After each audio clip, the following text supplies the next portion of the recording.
The morning of my husband's funeral, I couldn't stop staring at my hands. These hands that had held his for 38 years, that had raised 3 children with him, that had built an empire alongside him.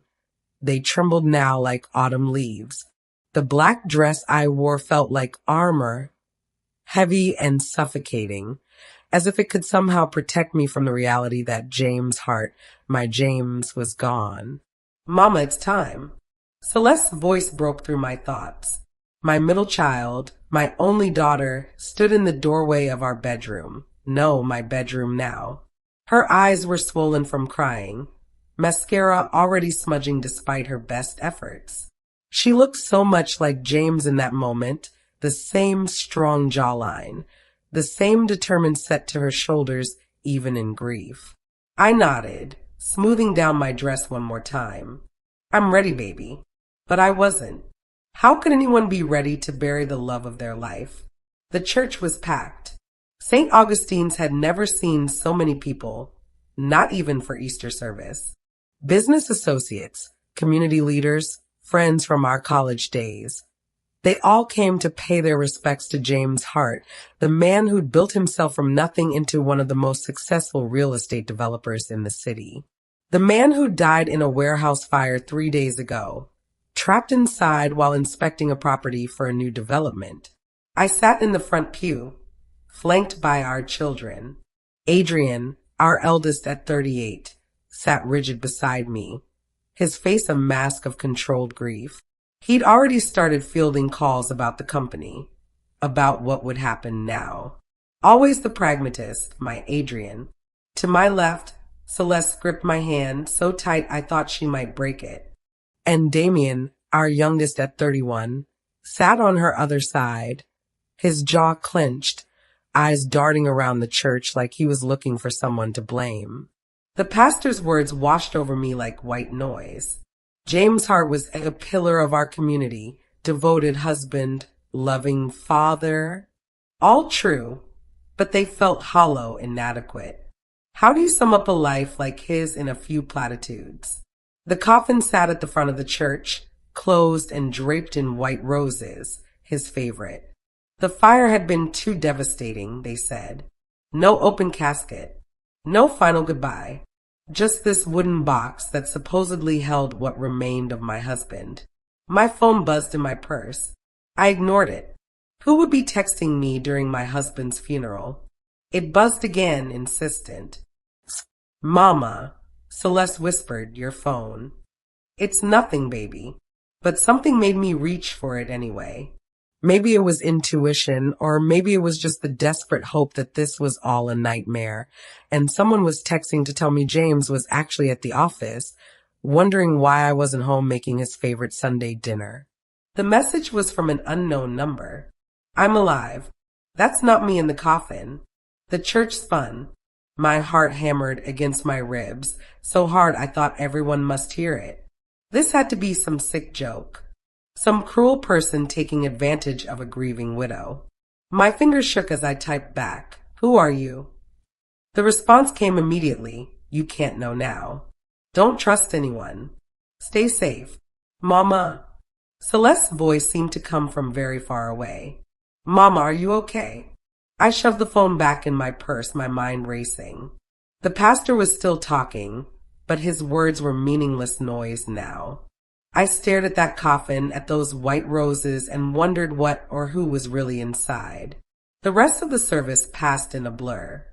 I stood when I was supposed to stand, sat when I was supposed to sit. I even managed to say a few words about James, though I couldn't tell you what they were. All I could think about was that message, those impossible words. At the graveside, as they lowered the coffin into the ground, I watched our friends and associates. Victor Kane, James's right-hand man for the past 15 years, stood near the back, his face grave.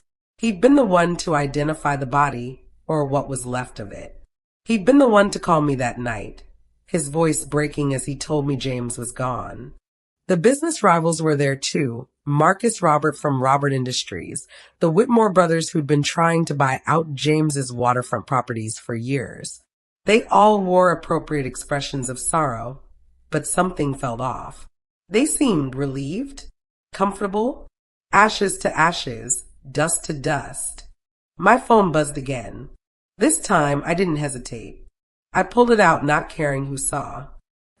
The fire wasn't an accident. Victor knows the truth. I looked up sharply at Victor. He was watching me, his expression unreadable. When our eyes met, he looked away quickly, too quickly. Mrs. Hart. A hand touched my elbow. Detective Naomi Price stood beside me, her badge discreetly visible on her belt. She'd been the one investigating the fire. I'm sorry for your loss. When you're ready, I'd like to speak with you about a few things regarding the investigation. I nodded numbly. Of course, there are some inconsistencies in the report that I'd like to discuss. Inconsistencies. My pulse quickened. After the burial, everyone came back to the house. Our home filled with the smell of casseroles and the murmur of condolences. I moved through it all like a ghost, accepting hugs, nodding at stories about James, all while those messages burned in my mind. Mom, Adrian appeared at my elbow, steering me toward James's study. We need to talk about the company.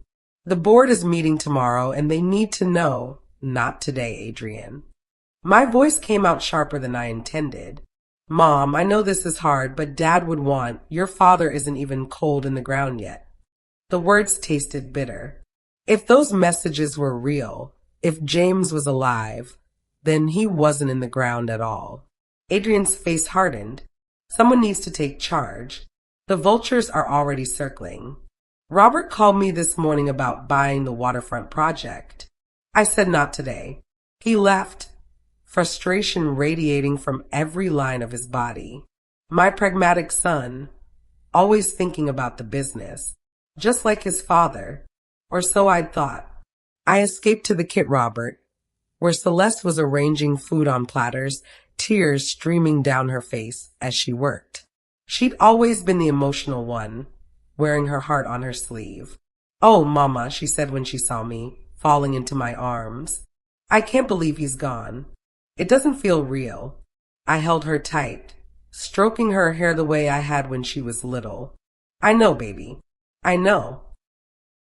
Damien found us there, his face dark with anger. This whole thing stinks, he said without preamble. Dad was too careful to get trapped in a fire. And why was he even at that warehouse at night? Alone. He wasn't alone, I said carefully. Victor was supposed to meet him there. But Victor was late, Damien said, his voice dripping with suspicion. Conveniently late. Just happened to arrive after the fire started. Damien, please, Celeste said. Not today. When then? When do we ask the hard questions? When do we find out what really happened to Dad? My phone buzzed. Another unknown number. Look for the Shanghai files. James hid them. They're the key to everything. Shanghai files? James had been working on a project in Shanghai, a massive development that would have expanded his empire internationally. But there'd been problems, permits delayed, partners backing out, whispers of corruption. I need some air, I said, leaving my children in the kit Robert. I stepped onto the back patio, the October air sharp against my skin. The garden James had helped me plant stretched out before me, autumn colors blazing in the late afternoon sun. How many evenings had we sat out here, planning our future, dreaming about grandchildren and retirement? My phone rang. Unknown number. I answered with shaking hands. Hello. Silence. Then, a whisper that made my knees buckle. Maggie. It was James's voice. Distorted, muffled, but unmistakably his. James. My voice broke. Oh God, James, is it really you? I can't talk long. They might be listening. I'm sorry, baby. I'm so sorry for putting you through this. Where are you? What happened? Everyone thinks you're dead. I know. It had to be this way. The fire, it was a trap. They tried to kill me. Victor. His voice hardened. Victor led me there. He was working with them. Working with who? Robert, the Whitmores, others. They wanted me out of the way. The Shanghai deal. I found out they were using it to launder money. When I refused to play along, they decided I was a liability. My mind reeled. Victor, who'd been at our wedding. Victor, who'd bounced our children on his knee. But the body was Victor's. He didn't know they planned to kill him too. No loose ends. James's voice was grim. I barely escaped through an old maintenance shaft. By the time I got out, the building was engulfed. When I heard they'd found a body identified as me, you let me think you were dead. The anger surprised me, cutting through the shock. You let our children think you were dead. I had no choice. If they knew I survived, they'd come after you. All of you. I needed them to believe they'd won while I gathered evidence. Evidence of what? Everything. The money laundering, the bribes, the murders. Yes, murders. I wasn't their first victim, just the first to survive. Maggie, I need you to be careful. Trust no one, especially, the line crackled. Adrian. Adrian? What about Adrian? He's been meeting with Robert. I don't know how deep he's in, but the line went dead.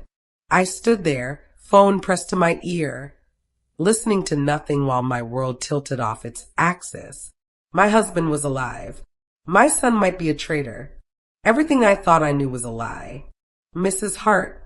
I spun around. Victor Kane stood in the doorway, watching me with those dark eyes I'd once trusted. Victor. My voice sounded remarkably calm. I didn't hear you come out. I wanted to check on you. This must be so difficult. I studied him, this man who'd betrayed my husband, who should be dead, but wasn't because someone else had died in his place. Did he know James had survived? Was he here to finish the job? I'm managing, I said carefully. He stepped closer and I fought the urge to back away. James was a good man. The best. I'll miss him every day. Liar. The words screamed in my head, but I kept my face neutral. He trusted you completely. Something flickered in Victor's eyes. Guilt? Fear. I'll do everything I can to help you and the children through this transition. The company will be fine. I lifted my chin. James taught me well. Of course. But if you need anything at all, I'll let you know. He lingered a moment longer, then nodded and went back inside. I waited until I was sure he was gone before I let myself shake. The next few hours passed in a haze of goodbyes and condolences. I played the grieving widow perfectly, all while my mind raced with plans. I needed to find those Shanghai files. I needed to figure out who I could trust. I needed to keep my family safe. When the last guest finally left, I gathered my children in the living room. They looked exhausted, wrung out from grief, and the performance of public mourning. We need to talk, I said. Adrian checked his phone. Mom, can this wait? I have a conference call with the board in an hour. Sit down, Adrian. Something in my voice must have warned him. He sat. Your father's death. There are things that don't add up. Damien leaned forward. I knew it. What kind of things? I chose my words carefully. How much could I say? How much should I say? If Adrian was really working with Robert, Detective Price mentioned inconsistencies in the fire investigation. And I've been thinking about what you said, Damien. Why was James at that warehouse so late? Why alone? He wasn't alone, Adrian said impatiently. Victor was meeting him there. But Victor was late, I pointed out. Conveniently late. You're suggesting Victor had something to do with this? Adrian's voice was sharp. Mom, that's ridiculous. Victor loved Dad. Did he? Damien challenged. Or did he love the money and power that came with being Dad's right hand? This is insane. Adrian stood. Dad died in an accident. A tragic accident. Creating conspiracy theories won't bring him back. Adrian, sit down, I said quietly. I'm not finished. He sat, but his jaw was tight with anger. Your father was working on something before he died. The Shanghai project. He discovered some irregularities. Adrian went very still.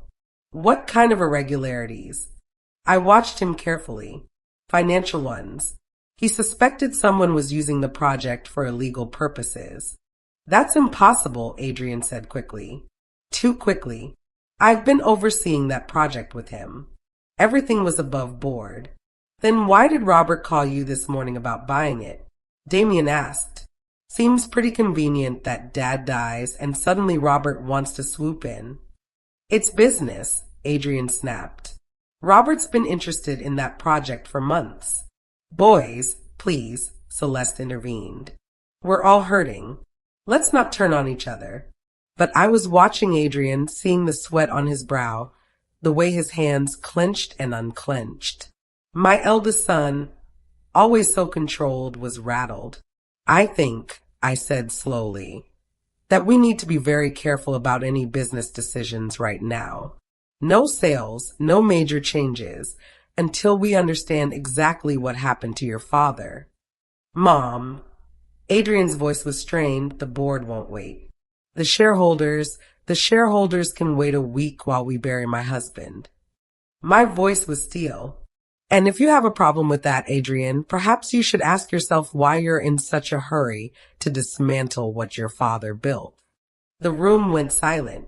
Adrian's face flushed dark red. How dare you, he said quietly. How dare you suggest I would dishonor Dad's memory? Then honor it by finding out the truth about his death, Damien said. Adrian stood abruptly. I have a call to make. He strode out, leaving us in heavy silence. Mama, Celeste said softly, do you really think could someone have hurt Daddy? I pulled her close. I don't know, baby, but I'm going to find out. That night, after my children had gone, Celeste to her apartment, Damien to his, Adrian to God knows where, I sat in James's study. His presence was everywhere here. In the smell of his cologne that still clung to his leather chair, in the half-finished glass of scotch on his desk, in the photo of us on our wedding day that sat pride of place on the bookshelf. Shanghai files. Where would he hide them? I searched for hours, going through every drawer, every file cabinet, even checking behind picture frames. Nothing. It was past midnight when I finally collapsed in his chair, exhausted and frustrated.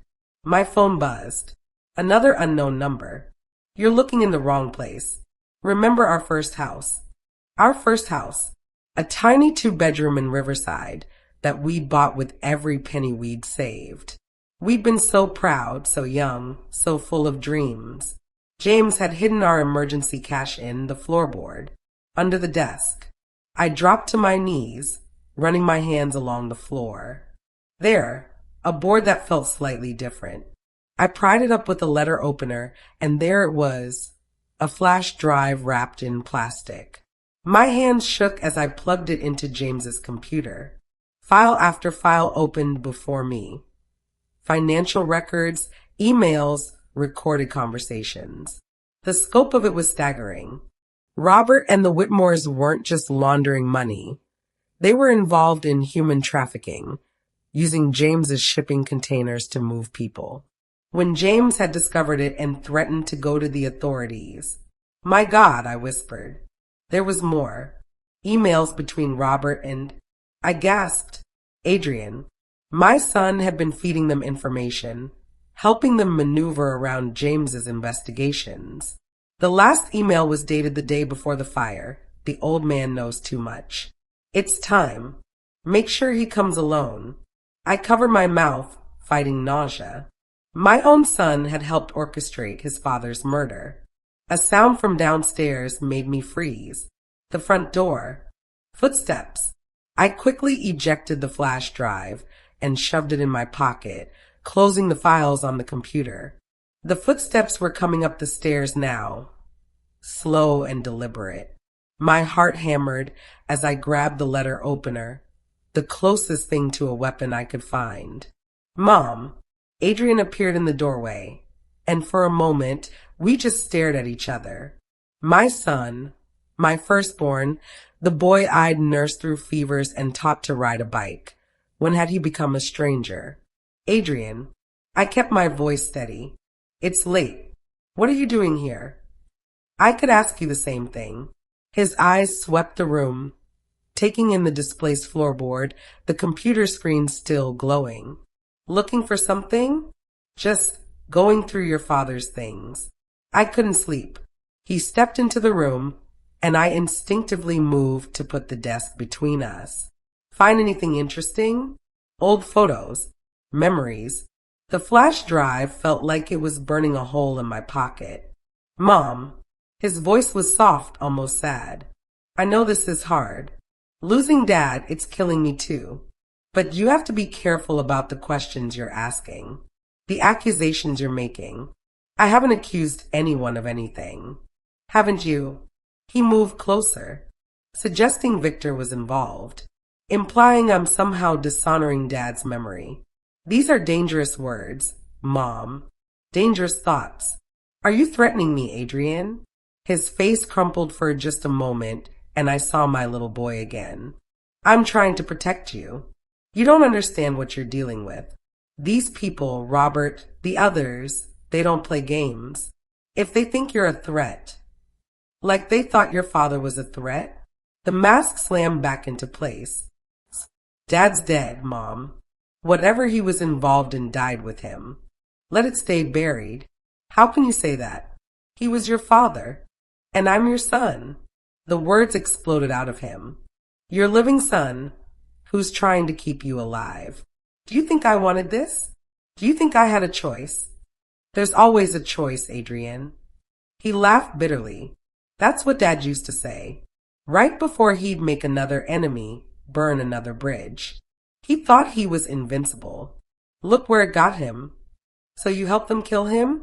The words hung between us like a blade. Adrian's face went white. I didn't know, he whispered.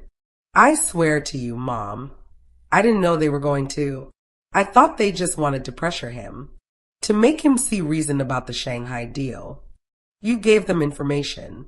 You told them when he'd be alone. How do you? He stopped, his eyes widening. You found them. The files. I said nothing, but my silence was answer enough. Mom, please, give them to me. I'll destroy them, and we can all walk away from this. The company will survive. The family will be safe. It's what Dad would want. Your father would want justice. Dad's not here. Adrian slammed his hand on the desk. He's not here because he couldn't let things go. Because he had to be the hero. Don't make the same mistake. My phone buzzed. We both looked at it. Don't answer that, Adrian said sharply. But I was already reaching for it. The message was simple, get out. Now. The front door slammed downstairs. Footsteps, multiple sets, thundered up the stairs.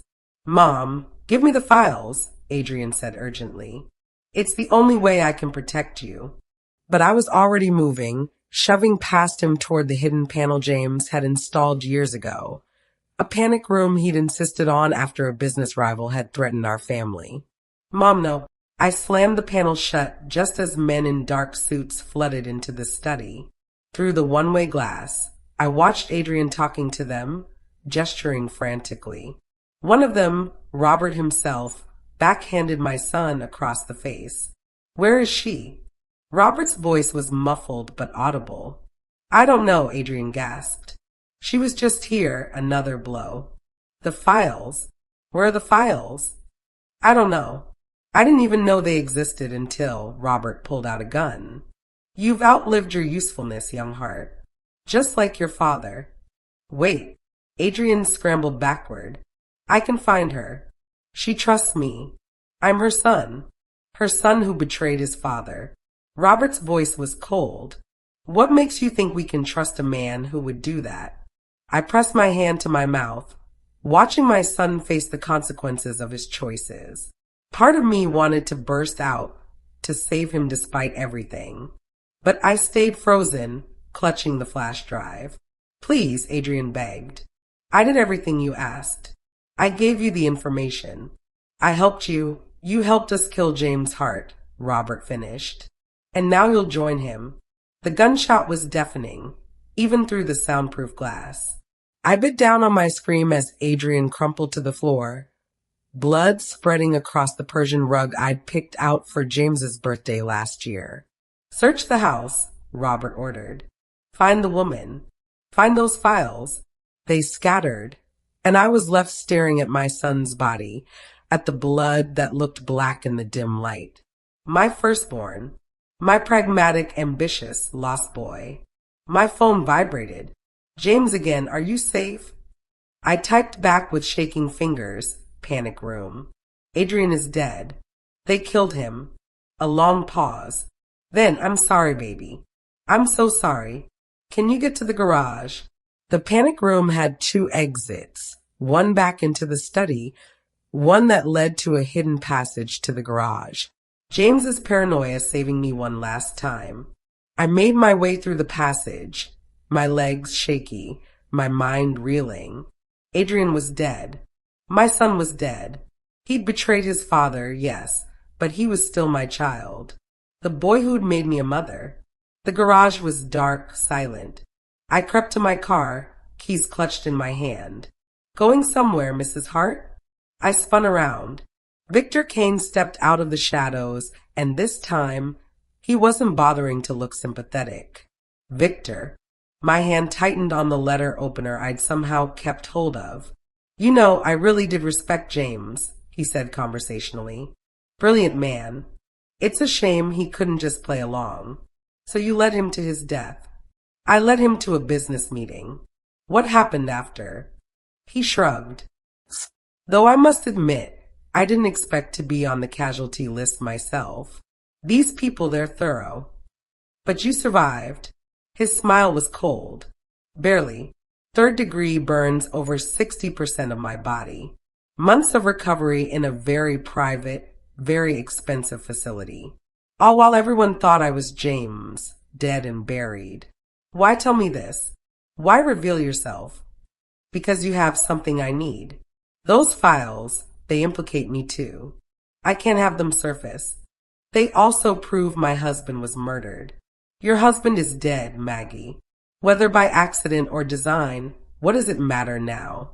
Give me the files and you can live. Refuse. He pulled out a knife. Well, they'll find you next to Adrian. Murder-suicide. Grief-stricken widow couldn't handle the truth about her son's betrayal. I backed toward the car. You're insane. I'm a survivor. Just like James. The only difference is, I know when to cut my losses. He lunged. I dodged, but he was faster than he looked. The knife caught my arm, sending fire through my nerves. I swung the letter opener wildly, catching him across the face. He howled, stumbling back, and I yanked the car door open. But he recovered quickly, grabbing my ankle and pulling me down. We struggled on the concrete, the knife skittering away. Just give up, he panted. You can't win this. But I hadn't survived 38 years with James Hart without learning how to fight. I drove my knee into his burned side, and he screamed, loosening his grip. I scrambled for the knife, my fingers closing around the handle just as he grabbed my hair. I twisted, driving the blade backward. It met resistance, then sank in. Victor's grip loosened, and he made a sound like air escaping a tire. I pulled away, watching him slump against my car, blood spreading across his shirt. You were right, I told him. You didn't survive the fire after all. His eyes went glassy, fixed on something beyond me. The man who betrayed my husband was finally, truly dead. I didn't have time to process it. Robert's men would search the garage eventually. I got in the car, started the engine, and peeled out just as shouts erupted from the house. I drove without thinking, taking turns at random, watching for followers. My arm throbbed where Victor had cut me, blood soaking through my sleeve. Adrian was dead. Victor was dead. James was alive, but in hiding. My family was shattered, my life in ruins. My phone rang. Damien. Mom? Mom, where are you? I just got a call, something about Adrian. Damien, listen to me very carefully. Are you at home? Yes, but get out. Now. Pack nothing. Just get in your car and drive. Meet me at the place where you had your 10th birthday party. Mom, what's going on? Now, Damien. I hung up and called Celeste. She answered on the third ring, voice groggy. Mama, it's the middle of the night. Baby, I need you to do exactly what I say. Get dressed, get in your car, and meet me at the place where you and Daddy used to go feed the ducks. Do you remember? The pond at Riverside Park? Mama, you're scaring me. I'll explain everything. Just please, trust me. And Celeste, if anyone comes to your door, don't answer it. 20 minutes later, I pulled into the abandoned skating rink where we'd held Damien's 10th birthday.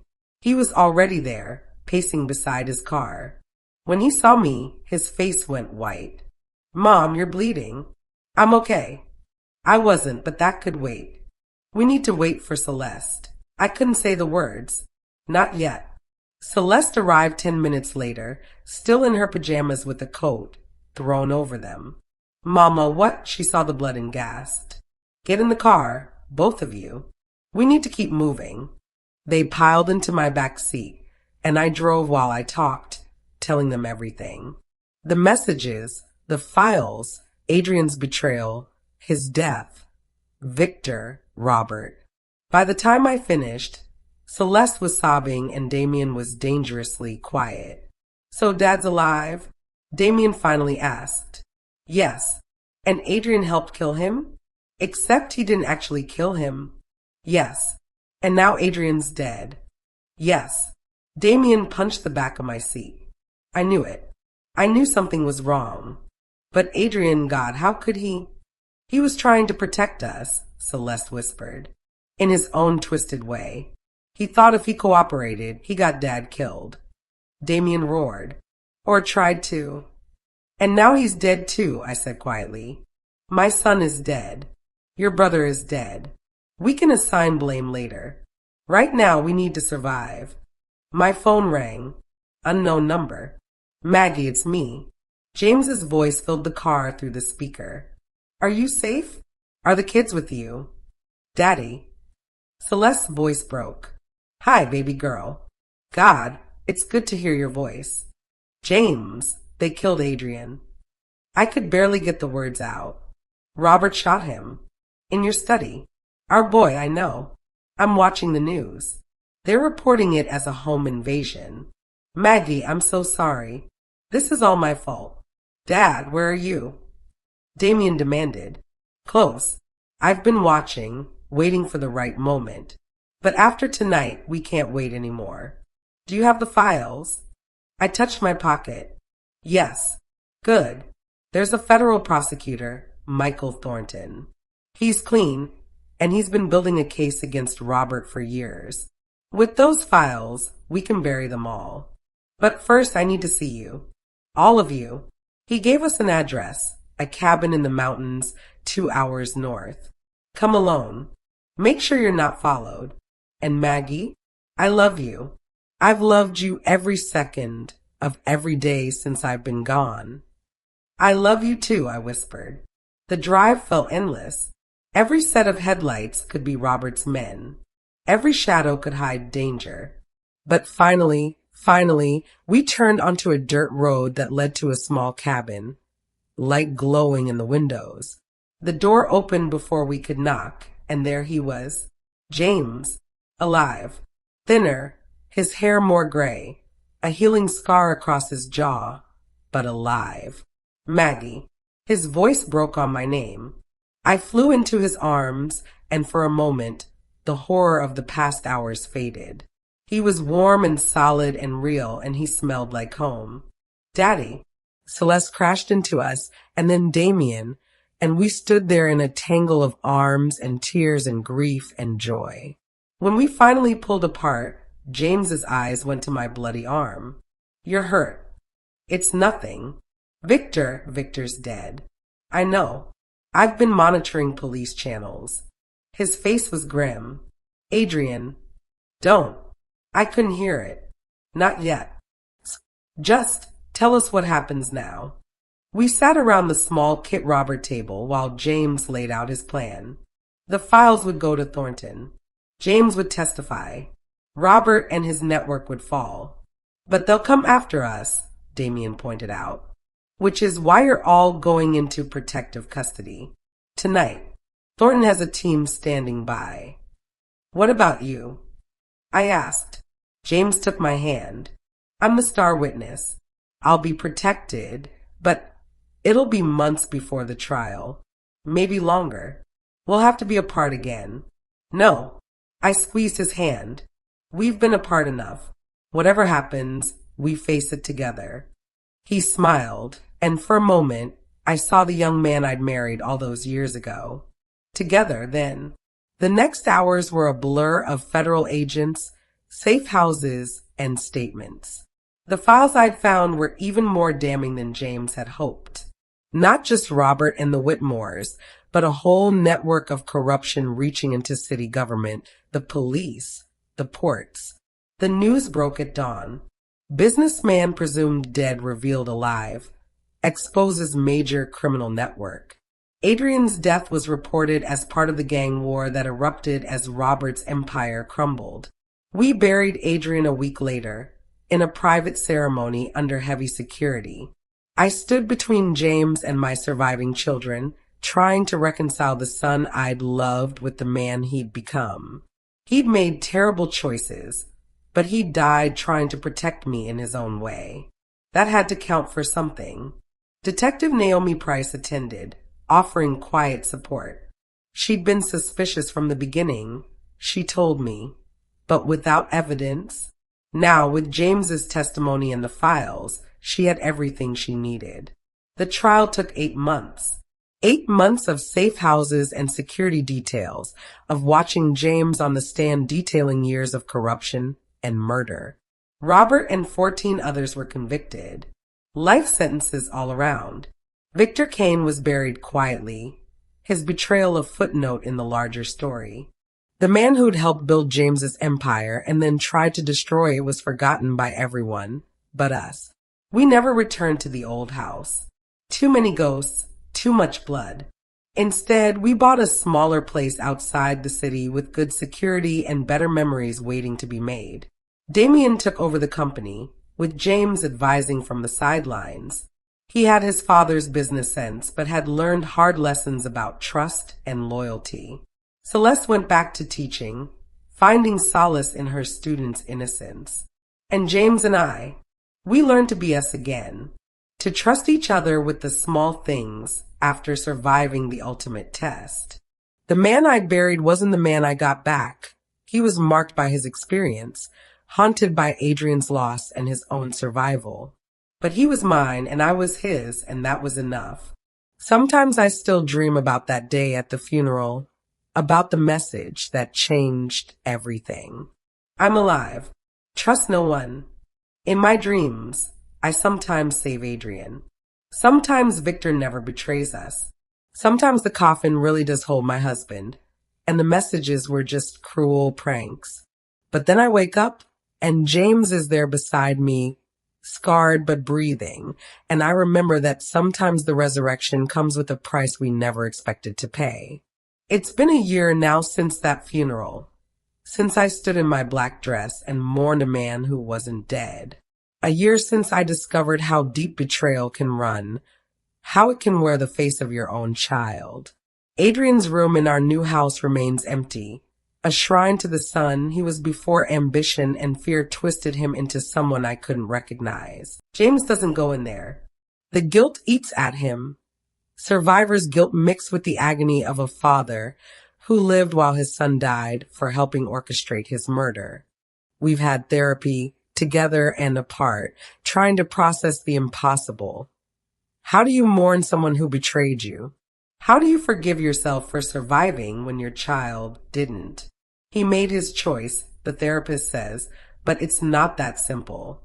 Adrian made a choice based on fear, on pressure, on a lifetime of trying to live up to his father's impossible standards. Would he have made the same choice if James had been less demanding, less righteous? Less willing to stand against corruption no matter the cost? We'll never know. Celeste visits every Sunday, bringing groceries and gossip from her school, determinedly filling the silence with chatter about her students, the weather, anything but the ghost that sits at our table. She's dating now, a fellow teacher who knows our story but doesn't treat us like damaged goods. James walked her to the door after their first dinner with us, and I heard him whisper, "Take care of her. She's all I have left." Not true, but I understood. We lost one child to bullets, but in a way, we lost all three that night. The family we were died in that fire, in that study, in the choices we all made. What we are now is something new, something careful, something that knows how fragile trust can be. Damien throws himself into the business with a fervor that worries me. He's determined to clean up every trace of corruption, to restore the heart name to something Adrian didn't tarnish with his betrayal. But I see the cost in the shadows under his eyes, the way he flinches when someone mentions his brother. "I should have known," he told me once, after too much whiskey at a family dinner. "I should have seen what Adrian was doing." "We all should have," I replied, but the truth is more complex. We saw what we wanted to see, a devoted son taking his place in the family business. The signs were there, but who looks for betrayal in their own child's eyes? The Shanghai project was dismantled, the properties sold to legitimate buyers. The money from those sales went to victims of Robert's trafficking ring, a small gesture toward balancing the scales. James insisted on it, even though it cost us millions. Blood money, he called it. I won't build our future on suffering. Some days are harder than others. The anniversary of the fire, Adrian's birthday, the day Robert was sentenced, and I had to testify about finding my son's body, about watching him die for his choices. I spoke clearly, calmly, but inside I was screaming. That's my baby you're talking about. That's my firstborn, who I carried for 9 months, who I taught to tie his shoes and ride a bike, and who somehow, somewhere, learned that power mattered more than family. Victor's family sued us. They claimed James was responsible for Victor's death, that the stress of the business drove him to desperate measures. We settled out of court. What could we say? That Victor died twice. Once in a fire he helped orchestrate, once in my garage when he tried to kill me. The truth was too strange, too painful. Let them have their closure, their version of events where Victor was a victim rather than a villain. The nightmares come less frequently now. James holds me when they do, whispering apologies that aren't his to make. We're both broken in different ways. Him by survival, me by the price of truth. But broken things can still be beautiful, can still function, can still love. Last month we got a letter. No return address, but I recognized the handwriting. Adrian's assistant, a young woman who'd fled the city when everything collapsed. Mrs. Hart, it read. I wanted you to know that Adrian spoke of you often in those last weeks. He was terrified, not of dying, but of disappointing you.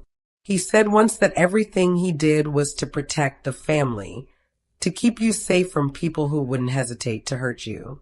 I don't excuse his choices, but I thought you should know that he loved you, even if he lost his way. He kept a photo of all of you in his desk from Damien's college graduation. You were all laughing. He used to stare at it when he thought no one was looking, like he was trying to remember how to be part of that happiness. I cried for hours after reading that letter. James found me in the garden, clutching it, and he cried too.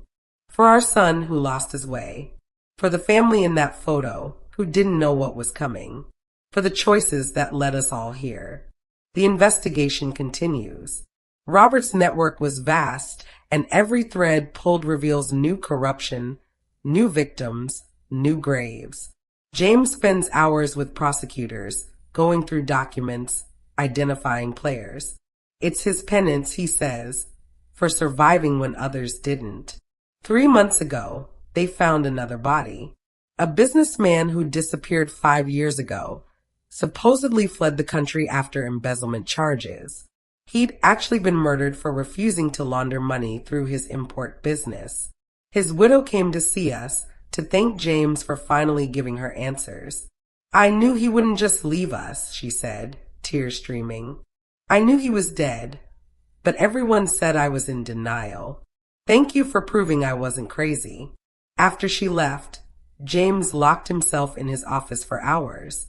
I could hear him on the phone with Thornton, demanding they dig deeper, find more victims, leave no stone unturned.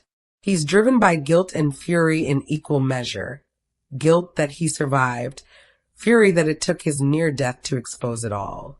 The company is thriving under Damien's leadership. He's implemented new transparency measures, ethics committees, independent audits. "Never again," he says grimly when board members complain about the cost. "We do this right, or we don't do it at all."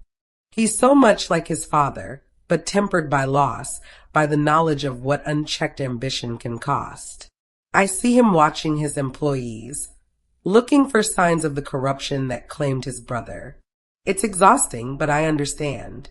Trust, once broken, is almost impossible to fully repair. Celeste is pregnant.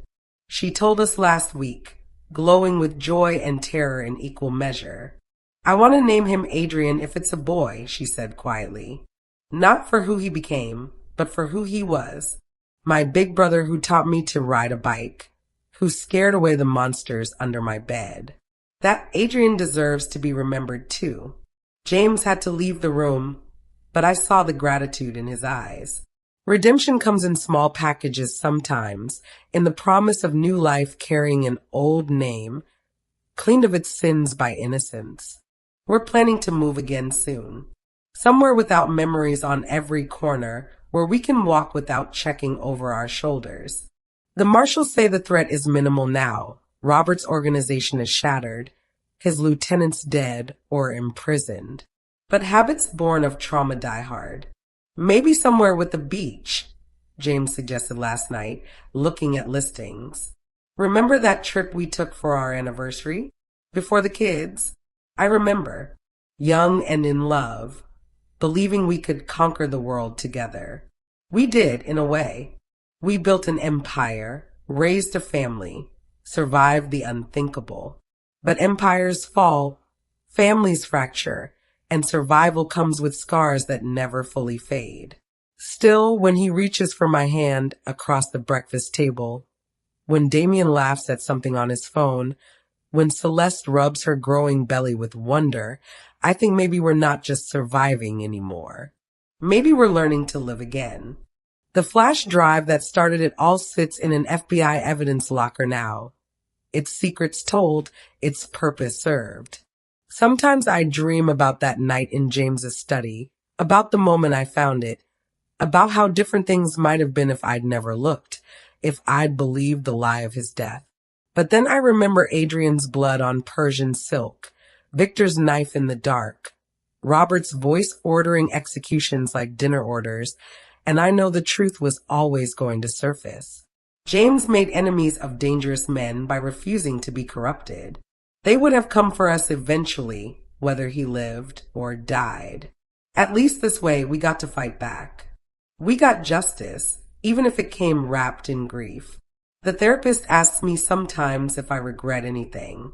It's a stupid question. Of course I have regrets. I regret not seeing Adrian's fear sooner, not recognizing the pressure he was under. I regret the months of believing James was dead, of letting grief blind me to inconsistencies. I regret that my grandchild will never know their uncle, will only hear stories filtered through loss and pain. But I don't regret fighting for the truth. I don't regret that moment in the church when I chose to believe an impossible text message. I don't regret standing up to men who thought widows were weak, who thought grief would make me pliable. They learned otherwise. We all did. James still gets the nightmares too.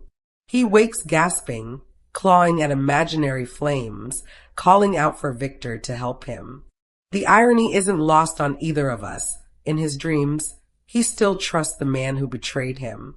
The subconscious takes longer to accept betrayal than the waking mind. We've started a foundation in Adrian's name. It helps families of corporate whistleblowers, provides protection and support for those who risk everything to expose corruption. It's run by a board of ethics professors and former prosecutors, people who understand the cost of doing right in a world that rewards looking away. He would have hated this, Damien said at the launch, and he's right. The Adrian who died in our study would have seen it as naive, bad for business. But the Adrian who existed before, the one who wanted to be a superhero at age 5, who cried when he accidentally stepped on a butterfly, maybe he would have understood. We choose to remember that Adrian, even as we acknowledge the man he became. The cemetery where we held James's false funeral has become a strange pilgrimage site for us. We go sometimes to the empty grave with his name and leave flowers. For the man we thought we lost. For the family we were. For the innocence that died in flames and bullets and betrayal. Last time, I found a note tucked under a rock near the headstone. Thank you for the truth. It said, signed by someone whose father had been killed by Robert's organization years ago. There are dozens of families like that, finally having answers, finally able to mourn properly.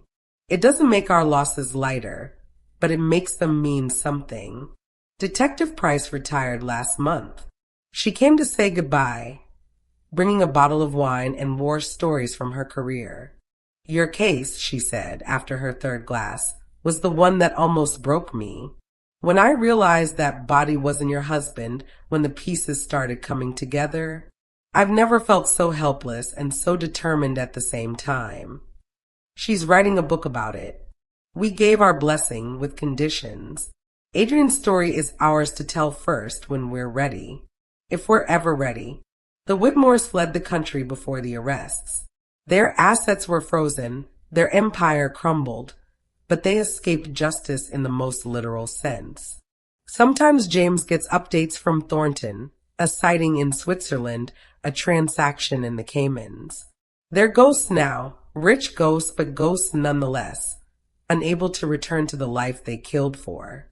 Let them run, James says. They'll spend every day looking over their shoulders, waiting for karma to find them. That's a kind of justice, too. I'm learning to cook again. It sounds trivial after everything, but for months I couldn't bear to be in a Kit Robert. Too many memories of cooking for a full family, of Adrian's favorite meals, of teaching all 3 kids family recipes. But Celeste's pregnancy has awakened something in me. The need to nurture, to create, to pass on traditions even if the chain has broken links. Last week, I made Adrian's favorite, my mother's jambalaya recipe. James and I ate in silence, the empty chairs at our table louder than any conversation. But we finished our plates, honoring him the only way we could. Damien joined us for dessert, bringing news from the office and a cautious smile. He started seeing someone, a lawyer from Thornton's office who understands the weight of our story without being defined by it. They came for dinner last month, and I watched my youngest son laugh for the first time in over a year. Healing isn't linear. Some days were almost normal, making plans and sharing jokes and existing without the shadow of that night. Other days, the grief is so heavy I can barely breathe, and I find myself reaching for my phone to call Adrian before remembering. But we're still here, still together, still fighting to make meaning from madness. The message that started it all, I'm alive, trust no one, feels like a lifetime ago. In a way it was. The woman who received that text in a church pew, surrounded by flowers and lies, died that day. What emerged was someone harder, someone who could drive a knife into a man's chest to protect her family, someone who could watch her son die and still find the strength to save her other children. I don't know if I like her, this new version of me, but I respect her. She survived when survival seemed impossible. She chose truth when lies would have been easier. She loved even when love meant letting go. James says I'm his hero. I tell him heroes don't exist. just people doing what they must with the cards they're dealt. But sometimes when he looks at me with those eyes that have seen too much, I think maybe heroism is just another word for refusing to let the darkness win. We're planning Celeste's baby shower for next month. Small, family only, with enough security to make the Secret Service jealous. It feels strange, celebrating new life when we're still mourning, but that's what we do now. Hold grief and joy in the same breath, understanding they're not opposites, but dance partners. The nursery is yellow, neutral, hopeful, the color of sunrise after the longest night. Celeste asked me to help paint it, and we spent an afternoon covering walls and ourselves, talking about everything except Adrian. But he was there anyway. In the careful way she chose colors that wouldn't remind us of his childhood room, in the way she avoided certain songs on her playlist. We adapt. We remember. We continue. Sometimes I get messages from other wives, other mothers who've discovered their perfect lives were built on lies. They ask how I survived, how I found the strength to fight back. I tell them the truth. I didn't have a choice. When someone threatens your family, you become whoever you need to be to protect them, even if that means becoming someone your family doesn't recognize, even if it means losing part of your family in the process. The investigation board in Thornton's office has a photo of our family from Damien's graduation, the same one Adrian kept in his desk. We're all laughing, unaware that in 2 years, everything would shatter. Sometimes I stare at that photo and try to pinpoint the moment Adrian started down his path. Was it visible then? Could I have stopped it? But that way lies madness. We can't change the past, only learn from it. James retired officially last month, handing over the last of his responsibilities to Damien. He spends his days gardening now, coaxing life from soil with the same patience he once applied to building empires. The metaphor isn't lost on me. Creation after destruction, beauty from ashes. I should have done this years ago, he told me yesterday. Dirt under his fingernails, sun on his face. Step back, focused on what mattered. But we both know he couldn't have. The man he was needed to build, to achieve, to stand against corruption even when it cost everything. That man saved lives by exposing Robert's network. That man also lost his son. There's no clean calculus for such things, no easy weighing of costs and benefits. We live with both truths, and somehow that has to be enough. The new house has no panic room. When the architect suggested one, James and I exchanged looks and declined. We're done hiding. Whatever comes, we'll face it together in the open. We've learned that secrets, even protective ones, have a way of becoming prisons. Instead, we have gardens, vegetables for me, flowers for James, and a small orchard we'll probably never see mature. But we plant anyway, believing in a future even when the past tries to drown us. Celeste gave birth last week. A boy, healthy and perfect with his uncle's eyes. She named him Adrian James Hart, and when she placed him in my arms, I cried for all the Adrians, the one we lost, the one we failed, and this new one who carries the name forward, clean by innocence and hope. He would have loved him, Celeste whispered, and I nodded. Though we both knew the Adrian who died might have seen this child as just another piece on the board, another asset to protect or leverage. But that's not the Adrian we choose to remember. We remember the boy who gave his sister his dessert when she was sad, who stayed up all night helping Damien with math homework, who brought me flowers every Mother's Day without fail, even when he was too busy building his career to visit. James held his grandson with shaking hands, whispering promises I couldn't hear, but understood anyway. Promises to do better, to be better, to ensure this Adrian grows up knowing love matters more than power. That family isn't something you sacrifice for success, but the reason success matters at all. Damien stood apart at first, watching his nephew with wary eyes. I knew what he was thinking. Would this child carry the weight of his namesake's choices? Would we look at him and see betrayal instead of innocence? But then the baby grabbed Damien's finger with that surprising newborn strength, and my youngest son's face crumpled. "Hey, little man," he whispered. "Uncle Damien's got you. Always." And just like that, we began again. The truth about that night has become local legend now, distorted through retellings. The widow who exposed a crime syndicate. The husband who rose from the dead. The son who chose wrong and paid the ultimate price. Sometimes I hear versions where I'm a vigilante hero, taking down Victor with calculated precision. Other times Adrian is the mastermind, not just a frightened collaborator. I don't correct them. The truth belongs to us, and we've paid enough for it. Detective Price's book comes out next month. She sent me an advance copy, and I've been reading it in small doses, reliving that night through her eyes. She was kinder to Adrian than I expected, painting him as a man caught between impossible choices rather than a simple villain. "Your son wasn't evil," she told me when she delivered the manuscript. "He was human. He made terrible choices, but they came from fear, not malice. That matters. It does matter, even if it doesn't change the outcome."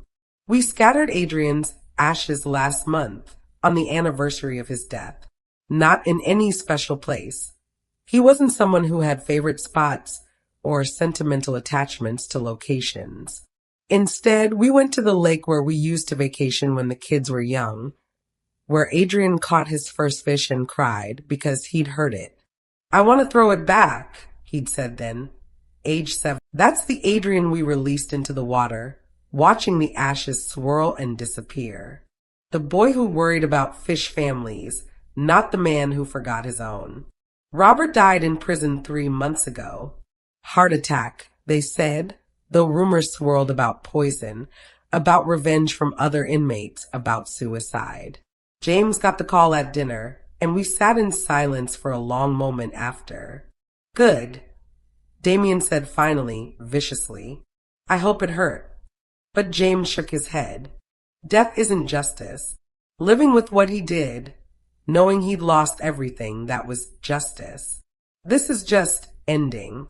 Still, I slept better that night knowing Robert would never threaten another family, never turn another son against his father, never again mistake power for purpose. The company has transformed under Damien's leadership. He's partnered with ethics organizations, implemented whistleblower protections that go beyond legal requirements, created a culture where doing right matters more than profit margins. It's smaller now, leaner, but cleaner. Dad would be proud. Celeste told him at the last board meeting she attended, baby Adrian sleeping in her arms. "Dad would have fought me every step of the way," Damien replied with a sad smile. "But yeah, I think the man he became at the end would understand." That's how we talk about James now. The man he was before and the man he became after surviving his own murder. They're not the same person, though they share memories and scars. The first James built empires and made enemies. The second tends gardens and holds his grandson like spun glass, precious and fragile. I love both versions, but I'm grateful for the second. He's learned what I learned that night in the church. Sometimes the only way to save your life is to let your old self die. We're in therapy together now, twice a week with someone who specializes in trauma and family betrayal. It's hard work, excavating pain and examining choices. Last session, James finally said the words he'd been choking on for 2 years. "I killed my son." "No," the therapist said gently. "Your son made choices that led to his death. You survived an attempt on your life. These are different things. But survivor's guilt doesn't respond to logic. We both carry it. Him for living when Adrian died, me for choosing to save the family members who hadn't betrayed us." The therapist says it's normal, that guilt is love with nowhere to go. Some days I believe her. The Whitmores were arrested last month in Monaco. Someone, we suspect one of Robert's former associates looking for a deal, gave up their location. They'll be extradited soon, face trial for their part in the conspiracy. Another chapter closing, another small justice in a story too full of injustice. I've started writing too. Not for publication, just for myself, for baby Adrian when he's older. The real story, not the legend. About his uncle who lost his way, his grandfather who refused to compromise with evil, his grandmother who became someone she never wanted to be to save those she loved. Mostly, though, I write about love, how it survives betrayal, how it adapts to loss, how it finds new shapes when old ones shatter, how a family can break and reform, different but still connected by threads that refuse to snap. What are you writing? James asked last night, finding me at the Kit Robert table surrounded by pages. Our story, I said. The truth of it. He sat beside me, reading over my shoulder. When he got to the part about Adrian's last moments, his tears fell on the paper, blurring the ink. He was my boy, he whispered. My firstborn son. How did I fail him so badly? We both failed him, I said, taking his hand. But we loved him too. Both things are true. That's what I've learned in these 2 years since my husband's funeral. Since that impossible text changed everything. Multiple truths can exist at once. Adrian was a traitor and a frightened son. James was a righteous man and an impossible father. I was a grieving widow and a woman capable of killing to protect my family. We were broken and whole, destroyed and surviving, guilty and innocent. The baby is crying. I can hear Celeste singing to him, the same lullaby I sang to her and her brothers. Life continues its ancient pattern, birth and death, joy and sorrow, endings that become beginnings. Tomorrow, Damien is announcing his engagement. The lawyer from Thornton's office said yes, despite knowing exactly what kind of family she's joining. We're all a little broken, she told me when they came to share the news. Your family just knows its fault lines better than most. We'll have dinner here, all of us together. James will cook. He's gotten quite good at it in retirement. Celeste will bring the baby, and we'll all pretend we don't see the ghost at the table, the empty chair that should hold our eldest. But we'll also laugh and plan a wedding and hold baby Adrian when he fusses, and be a family in all the ways that still matter. The investigation is closed now. All the conspirators are dead or imprisoned. The files I found that night have been returned to us, defanged of their power to hurt. Sometimes I hold that flash drive, remembering the woman who found it, who had no idea what it would cost to know the truth. Would I do it again, knowing what I know now? Yes, because the alternative was living a lie, letting James's death stand unavenged, allowing Robert and his network to continue destroying families. Because Damien and Celeste deserved to know their father was alive, even if it meant learning their brother was complicit in trying to kill him. Because truth, however painful, is better than comfortable deception. But I would hold Adrian tighter that last night. I would tell him I loved him, that being successful mattered less than being good, that no amount of power was worth selling your soul. I would try to save him from himself, even knowing I'd probably fail. That's what haunts me most. Not that Adrian betrayed us, but that he felt he had no other choice. Somewhere along the way, we taught him that winning mattered more than integrity, that protecting the family meant protecting the family business. We created the very values that Robert exploited to turn him. You can't blame yourself forever. James tells me when the guilt gets too heavy, but he says it at 3 a.m. when his own nightmares wake him. So I know he doesn't believe it either. We're planning to travel next year. Just the two of us, revisiting places from our youth, making new memories to layer over the old. The marshals say it's safe now, that the threat has passed. I believe them, mostly. But I still check exits when we enter rooms, still flinch when unknown numbers call, still keep a knife in my purse. Some habits born of trauma become part of you. woven into muscle memory and instinct. I'm no longer the woman who stood in that church, innocent and grieving. I'm someone harder, warier, but also stronger. I've looked evil in the face, in Robert's cold smile, in Victor's desperate eyes, in my own son's frightened choices, and I've survived it. That has to count for something. Baby Adrian is 6 months old now.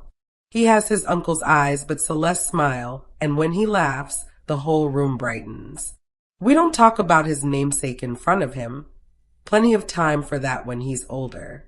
For now, he's just pure potential, unmarked by our failures and griefs. He'll be different. Celeste says fiercely when the subject comes up. We'll teach him better. Love over ambition. Family over empire. I believe her. We've learned our lessons in the hardest possible way. The house is quiet tonight. James is in his study, not plotting business moves, but reading poetry of all things. He discovered it in therapy, finding solace in words that capture grief and redemption better than he can express. Sometimes he reads to me, his voice soft in the darkness, sharing pieces that resonate. Last night it was Rumi. You have to keep breaking your heart until it opens. Our hearts have broken enough for several lifetimes. But maybe that's the point, not the breaking, but the opening that follows. The way loss creates space for different kinds of love, how grief teaches us what actually matters. I think about that text message often. I'm alive. Trust no one. 6 words that shattered one life and began another. If I hadn't believed, if I dismissed it as a cruel prank, where would we be now? James would still be in hiding or dead for real when Robert found him. Adrian might still be alive, but trapped in his devil's bargain. The trafficking network would still be operating. Sometimes the worst moments lead to necessary endings. Damien called earlier. The company just closed its biggest deal yet, completely clean, thoroughly vetted, with profits earmarked for expanding their ethics program. We're doing it right, Mom, he said, pride and pain mingling in his voice. Adrian would hate how much money we're leaving on the table, but we're doing it right. That's all we can do now, move forward, honor the dead by living better, build something clean from the ashes of what burned. The garden is coming along beautifully. James's roses are blooming despite the season, stubborn things that refuse to follow conventional wisdom about when to flower. I take it as a sign life finds a way, even when circumstances say it shouldn't. We're hosting Thanksgiving next week. A small gathering, just family and the few friends who stood by us through everything. Detective Price will come, bringing her dry humor and war stories. Thornton might stop by, though he's busy with new cases, new networks to dismantle.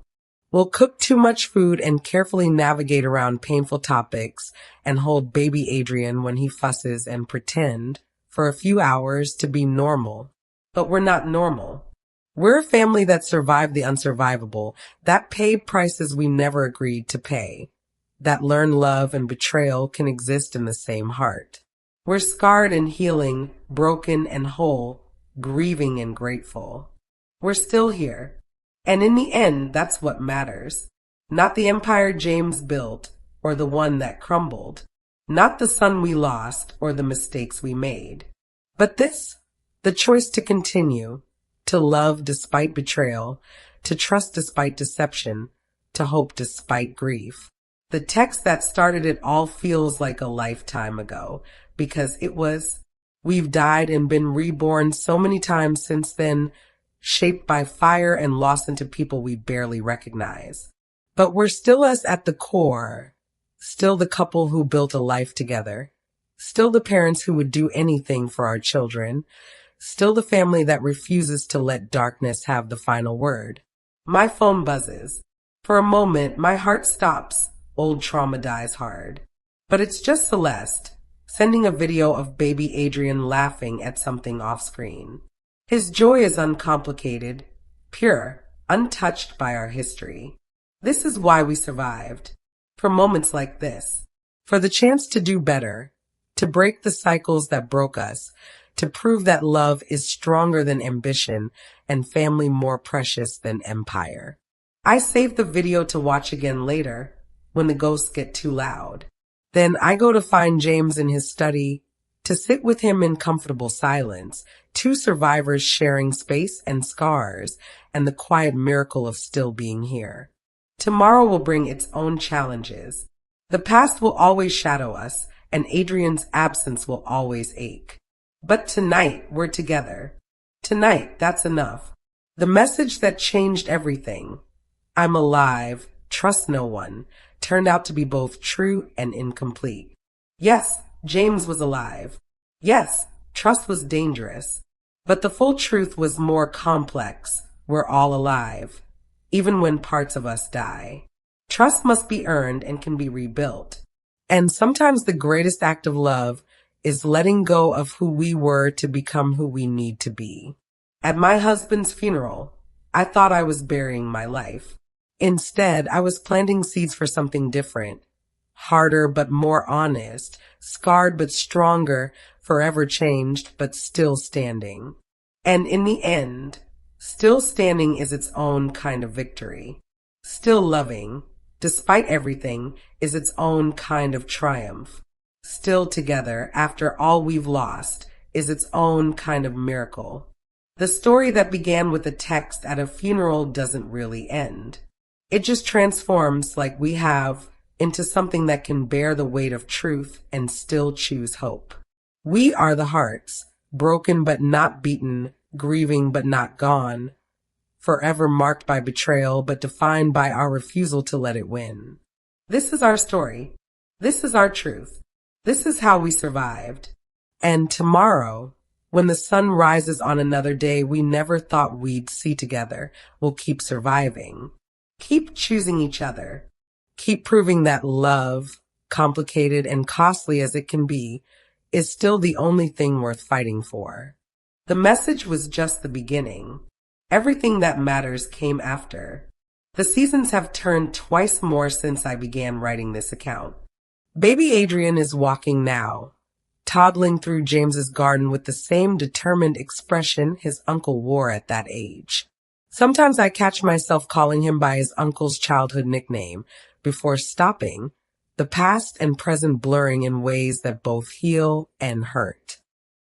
Celeste is pregnant again, a girl this time.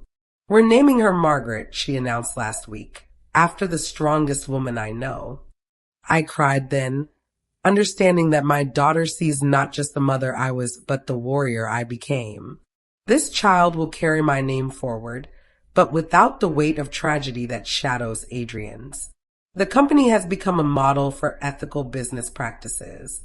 Damien speaks at conferences now, telling our story to rooms full of executives who shift uncomfortably in their seats.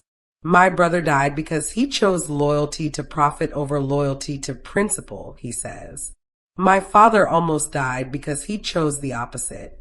There has to be a better way. He's finding it slowly, carefully. Every clean deal, every ethical choice, every time he walks away from easy money, it's a small redemption, a tiny balance against the cosmic scales. James and I renewed our vows last month. Not in a church. We've had enough of churches and ceremonies that hide lies. Instead, we stood in our garden, surrounded by the life he's coaxed from soil, with our remaining family as witnesses. Detective Price officiated, having gotten ordained online specifically for the occasion. Do you, James Hart, take this woman who saved your life by refusing to accept your death, who fought for truth when lies would have been easier, who became someone she never wanted to be to protect those she loved? Every day for the rest of my life, James answered, his voice steady despite the tears. Do you, Margaret Hart, take this man who survived the unsurvivable, who chose righteousness over safety, who came back from the dead to face the consequences of his choices? I already have, I said. But yes, again, always. We exchanged new rings. The old ones were too heavy with history, with the couple we'd been before. These are simpler, inscribed with just the date and 2 words, "Still here." The reception was small but joyful. Damien danced with his fiancée. Celeste swayed with baby Adrian in her arms, and for a few hours, we were just a family celebrating love's persistence. The empty chair at our table was less noticeable, or maybe we've just learned to live with absence as a permanent guest. Victor's widow reached out last month. She's remarried, moved across the country, built a new life on the insurance money from Victor's death. She wanted to apologize for the lawsuit, for not knowing who her husband really was. "I loved a lie," she wrote. "You loved a truth that nearly killed you. I don't know which is worse." I wrote back, "Both. Neither. Love is love, even when it's given to someone who doesn't deserve it. We both did our best with what we knew." She didn't respond, but I didn't expect her to. Some connections are meant to be momentary, just long enough to exchange understanding. The nightmares have faded to occasional visitors rather than nightly torments. James still reaches for me in his sleep, checking I'm real. I'm here, I'm alive. I still check the locks twice and keep weapons within reach. But we're learning to live with vigilance rather than be consumed by it. Thornton retired last year, his life's work complete with the dismantling of Robert's network. At his farewell party, he pulled me aside. "Your family paid the highest price for justice," he said. "I want you to know it mattered. Hundreds of families are safer because of what you endured." "It wasn't supposed to cost what it did," I replied. "It never is. But you paid it anyway. That's heroism, Mrs. Hart. Raw, messy, painful heroism. I don't feel like a hero. Heroes don't have to bury their children. Heroes don't have to live with the knowledge that their own flesh and blood chose wrong and died for it. Heroes sleep peacefully, confident in their righteousness. But maybe that's the point. Maybe real heroism is doing what's necessary despite the cost, choosing truth despite the pain, surviving despite the losses. Maybe heroes are just people who keep going when stopping would be easier. Baby Adrian said his first word last week, "Papa." James wept like I haven't seen since that night in the cabin when we first reunited. Later, I found him in Adrian's empty room. We still can't bring ourselves to repurpose it, talking to the air. He said, "Papa." He whispered to the ghost of his firstborn. "Your nephew called me Papa. I'm still here to hear it because you aren't. I'm sorry. I'm so sorry. Grief, I've learned, isn't linear. It circles back, ambushes you in moments of joy, turns celebrations bittersweet. We carry our dead with us always, their absence of presence that shapes every gathering, every milestone, every quiet evening when the family feels too small. But we carry the living too. Celeste's strength, Damien's determination, baby Adrian's innocent joy. These pull us forward when the weight of the past threatens to drag us down. The book about our story comes out next month. Detective Price insisted all proceeds go to the foundation we established in Adrian's name. Pre-orders are already exceeding expectations. Apparently, the world is hungry for stories of survival, especially when survival comes at unbearable cost. I've been asked to speak at events, to share our story with others who faced betrayal, loss, the shattering of everything they thought they knew. I decline most invitations. Our pain isn't entertainment, our survival not a motivational poster. But sometimes, when the request comes from someone who's living their own nightmare, I go. "How do you keep going?" they ask. These shattered souls recognizing a kindred spirit. One day at a time, I tell them. One choice at a time. One breath at a time. And slowly, without noticing, you realize you're not just surviving anymore. You're living. Changed, scarred, but living. The Shanghai Project site is a memorial park now. Damien pushed it through overboard objections, turning what was meant to be another gleaming tower into green space. There's a plaque, not mentioning our family, just dedicating the space to those who chose conscience over profit. James and I went to see it last month. Children were playing on the swings, families spreading picnics on the grass, life blooming where death was planned. It felt like a small victory against the darkness that tried to consume us. Adrian would have hated this, James said softly. All that potential the Adrian who died would have, I agreed. But the Adrian we choose to remember, the one who cried over a fish's family, he might have understood. We left flowers at the plaque. Not for the park, but for our son, for all the versions of him that existed, for the man he might have become if fear hadn't driven him down a dark path. Celeste's daughter was born last week. Margaret Celeste Hart, already called Maggie by everyone, entered the world screaming and hasn't stopped since. She's fierce, this granddaughter of mine, as if she knows she's carrying forward a legacy of women who refuse to break. She's perfect, Celeste whispered, exhausted but glowing. Both babies perfect. Like we get to start over. Not start over, we can never do that. But begin again, carrying our history but not chained to it. Honoring our ghosts while refusing to become them. Damien's wedding is next month. A small ceremony, family and close friends only. He asked me to dance with him to the song I used to sing when he was little, when nightmares woke him and only mother's voice could chase them away. I still have nightmares, he admitted when he asked. About that night. About losing you too. But you're still here. Still singing in your way. Always, I promised. As long as you need me. I'll always need you, Mom. We all will. Even Adrian, especially Adrian, needed you. He just forgot how to show it. My youngest child, teaching me grace. The investigation files were finally fully declassified last month. Reading through them, seeing the full scope of what James uncovered, what Adrian knew, what Robert planned, it's staggering.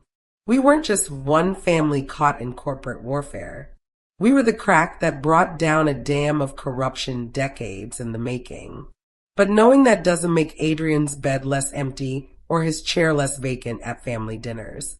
Impact and intention don't erase personal cost. James found me reading the files one night, particularly the transcript of Adrian's last phone call to Robert, trying to negotiate our safety in exchange for the file's location. He was trying to save us, I said. In the worst possible way, James replied. But yes, he was trying. That's what we hold onto now. Not that Adrian succeeded or failed. Not that he chose right or wrong. But that even in his darkest moment, corrupted by fear and ambition, he was trying to protect his family. It's a thin thread of redemption, but we grasp it like a lifeline. The house is full of noise these days. Baby laughter, wedding planning, the everyday chaos of a family rebuilding itself. Sometimes I stand in the Kit Robert listening to the life around me and remember standing in the same spot the night of the funeral when silence felt like it might suffocate me. We've come so far from that night. Not past it. You never get past losing a child, past watching betrayal and loyalty war in the same heart, past becoming someone capable of violence in defense of love. But through it, somehow, carrying it but not consumed by it. Mama, baby Adrian calls, toddling toward me with arms outstretched. I scoop him up, this child who carries forward a complicated name, who will grow up knowing his uncle's story as both cautionary tale and family truth. Tell him I loved him. I whisper sometimes when I rock him to sleep. Tell him we all did, despite everything. Maybe that's the real message, the truth beneath all the pain and betrayal and impossible choices. Love persists. Even when it's betrayed, even when it costs everything, even when the people we love choose paths that lead to darkness, love persists. At my husband's funeral, I got a message that shattered the lie of his death. But the deeper message, the one that's taken years to understand, is that death isn't the opposite of love. Betrayal isn't the end of family. We can lose people in 1,000 ways and still carry them with us, still honor the best of them while acknowledging the worst. We are the hearts, broken and mended, betrayed and loyal, grieving and grateful. We have walked through fire, literal and metaphorical, and emerged not unscathed but undefeated. We have learned that survival sometimes requires becoming someone you don't recognize, that truth can be more dangerous than lies, that love doesn't always save the people we love. But we've also learned that family is both blood and choice, that redemption comes in small moments rather than grand gestures, that building something new from ashes is possible even when it seems impossible. The message that began this journey, I'm alive, trust no one, was both warning and promise. Yes, danger surrounded us. Yes, betrayal came from within. But also, life continues. Trust can be rebuilt. Love finds a way. As I finish writing this account, baby Maggie sleeping in her bassinet beside me, wedding preparations filling the house with controlled chaos, James humming in the garden, I realize our story isn't really about death and betrayal and corporate corruption. It's about what comes after. It's about choosing to continue when stopping would be easier. It's about finding grace in the ruins and building something new. Not better necessarily, but true. It's about the terrible, beautiful persistence of love in the face of everything that tries to destroy it. Adrian is gone. That truth will never not hurt. But Adrian's son plays in the garden his grandfather tends. Adrian's name lives on, cleaned by innocence. Adrian's family continues, scarred but standing, proof that love is stronger than the forces that divide us. At my husband's funeral, I thought my world was ending. In a way it was. But endings, I've learned, are also beginnings.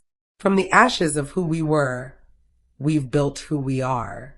And who we are, complicated, grieving, grateful, whole, is enough. More than enough. It's everything.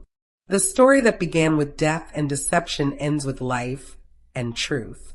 Not perfect life, not easy truth, but real. Messy.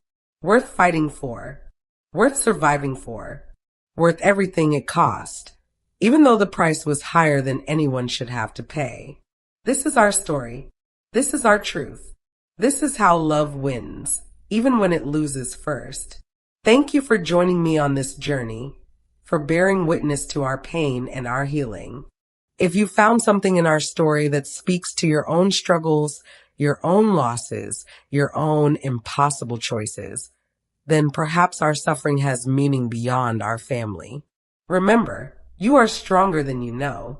Truth, however painful, is survivable. And love, complicated, costly, persistent love, is always worth fighting for. Thank you for watching.